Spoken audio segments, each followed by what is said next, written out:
věcí. A to se dozvíte pak. A první věc je, nevím, počkejte, to tam měla učí pořadu. Ach jo, checkpoint.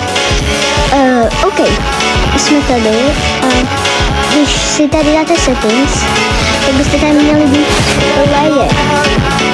A tohle, když pojedete dolů, úplně pomalenku, tak tady máte speed, jump, over a gravity.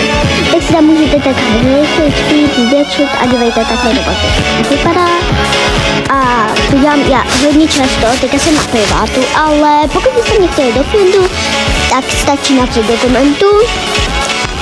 A to je všechno. Já miluju, když tady mám takhle prostě to chodit. A tak, a teďka to jdem lívnout. A půjdeme takhle do mýho profilu.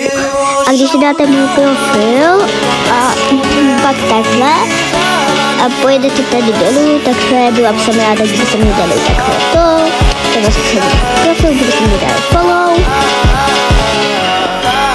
A samozřejmě děkuji vám, že nevíte. A tak inventory dáme. A když dáme to inventory, tak zmáčkneme to itineraries. A tam, když pojedete úplně dolů, tak tam budete mít passes. Když dáte na ty pasy, tak pokud si ten člověk to nikdy koupil, tak by jsem byla moc ráda, kdyby si mi to jako dali tady to premium. A to je konec a čau!